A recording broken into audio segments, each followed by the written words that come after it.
अस्सलाम वालेकुम वरहमतुल्लाहि वबरकातुहू। आज एक नए टॉपिक और नए वीडियो के साथ आपके सामने पेश खिदमत हैं, हाजिर हैं। होपफुली आप सब लोग ठीक ठाक होंगे और अपने प्यारों के साथ अच्छे से ज़िंदगी गुजार रहे होंगे। तो आज का जो टॉपिक है वो सेफ्टी प्रोटोकॉल्स के हवाले से है और मेरी अपनी ही फील्ड से है, क्योंकि मैं अपनी ही फील्ड के ऊपर ज़्यादा अच्छे से बोल सकता हूँ। तो मैंने यही सोचा, क्या मैंने यही जाना कि मैं इतना तो खैर एक्सपीरियंस के हवाले से कैपेबल हूँ कि मैं इन चीज़ों के ऊपर बहुत अच्छे से बोल भी सकता हूँ और उनको एक्सप्लेन भी कर सकता हूँ। और क्योंकि फील्ड का जो एक्सपीरियंस आपके पास होता है वो आपको नई से नई चीज़ें सीखने में बहुत ही कारआमद साबित होता है जब आप प्रैक्टिकली किसी इंडस्ट्री में एज आ मेंटेनेंस इंजीनियर काम कर रहे होते हैं। तो मेरा एक्सपीरियंस भी कुछ इसी हवाले से है और मेरा भी इन तमाम इलेक्ट्रिकल टूल्स, इक्विपमेंट्स और ये जो चीज़ें होती हैं मशीन्स के अंदर, कंट्रोल में या वायरिंग में या वट कहीं भी जो यूज़ की जाती हैं, उनसे मैं बहुत अच्छे से फेमिलियर हूँ। बाकी सीखने के लिए तो पूरी ज़िंदगी इंसान सीखता ही रहता है। जिन चीज़ों से मैं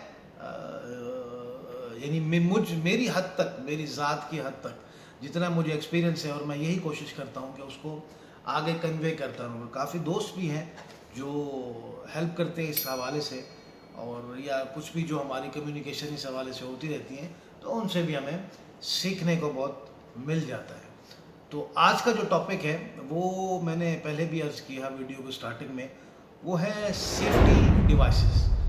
सेफ्टी डिवाइसेस क्यों इस्तेमाल की जाती हैं और किन मकासद के लिए इस्तेमाल की जाती हैं, उनकी एप्लीकेशंस क्या है और उससे हमें क्या फ़ायदा मिल सकता है। अगर उनको इस्तेमाल ना करें तो उसके नुकसानात क्या होंगे।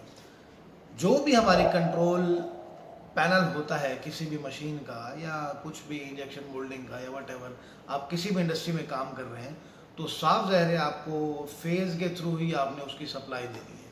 बगैर वोल्टेज के तो आप मशीन चला नहीं सकते। तो चलिए डिवाइस को अनबॉक्स कर लेते हैं। वो जो पहली डिवाइस सेफ्टी के प्रोटोकॉल्स के हवाले से इस्तेमाल की जाती है उसको कहा जाता है वोल्टेज कंट्रोल रिले, या फेस सीक्वेंसर भी बोलते हैं उसको। वो किस तरीके से दिखती है, क्या उसकी वायरिंग है और क्या उसके सेफ्टी प्रोटोकॉल्स हैं, और कंट्रोल वायरिंग के हवाले से भी और मेन फेस के हवाले से भी किस तरीके से दिए जाते हैं। ये एक मेरे पास शेंडर की डिवाइस है, मैन्युफैक्चर बाय शेंडर है। ठीक है, इसको मैं अनबॉक्स करते हैं। अगर तो आप इंडस्ट्री में काम करते हैं तो आपने ये चीज़ें इंस्टॉल हुई हुई देखी होंगी पैनल्स के अंदर। बहुत ही ये इस टाइप का कुछ दिखता है आपके पास। ये 3 इसके वेरिएबल दिए जाते हैं, यानी मुख्तलिफ मॉडल्स के, तो मुख्तलिफ कंपनी मुख्तलिफ मॉडल्स के आपके मार्केट्स में अवेलेबल होते हैं। हम अभी शेंडर की इस डिवाइस की बात करते हैं जो मेरे पास मॉडल नंबर मैं आपको यहाँ पे दे दूँगा, RM22TR33, ये मॉडल नंबर है इसका, ये जो मेरे पास अभी है। चलो मैं इसको एक्सप्लेन कर लेता हूँ।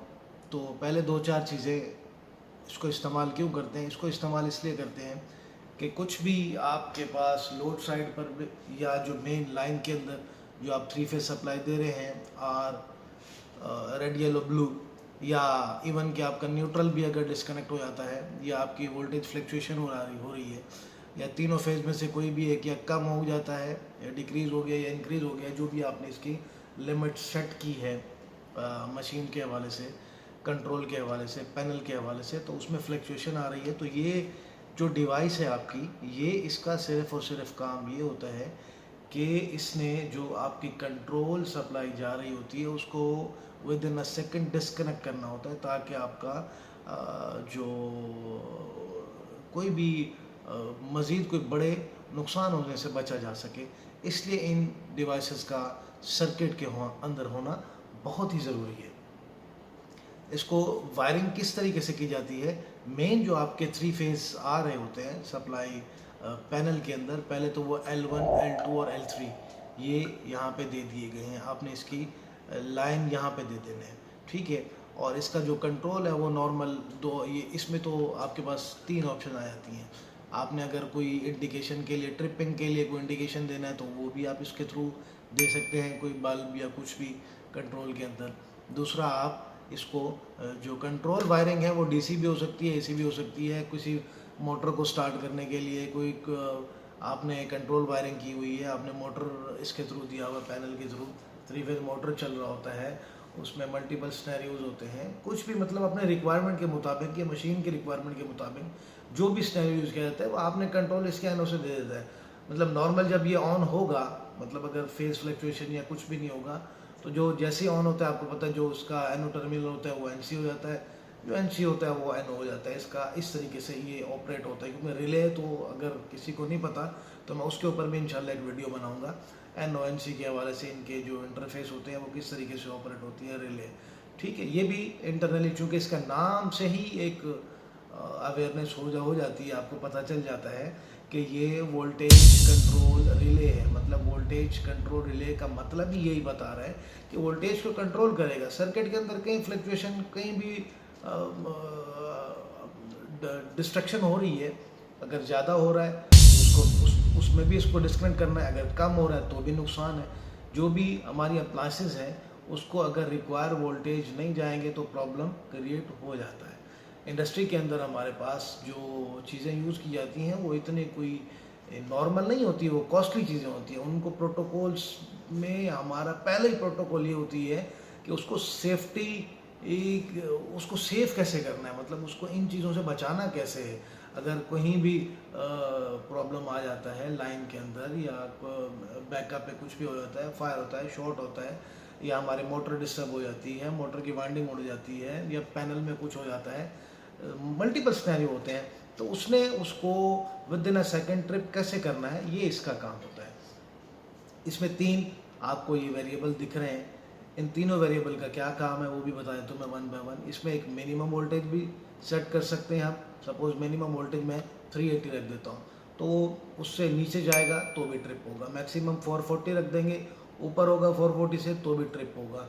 और कितने सेकंड के अंदर इसने, अगर मेन लाइन के अंदर अगर कुछ भी प्रॉब्लम आता है लाइन के अंदर, तो कितने सेकंड के अंदर इसने ट्रिप करना है। अब 2 सेकंड, 1 सेकंड नॉर्मल रखा जाता है, तो 2 सेकंड सेट करके सर्किट को इस्तेमाल करते हैं नॉर्मल।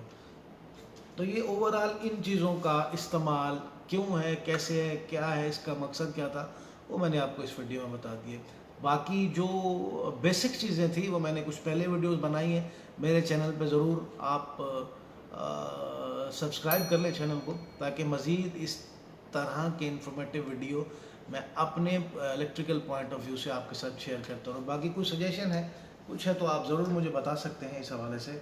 तो मज़ीद वीडियो देखने के लिए चैनल पे ज़रूर रहा करें, देखा करें, शेयर किया करें, इससे हौसला अफजाई मिलती है। Thank you.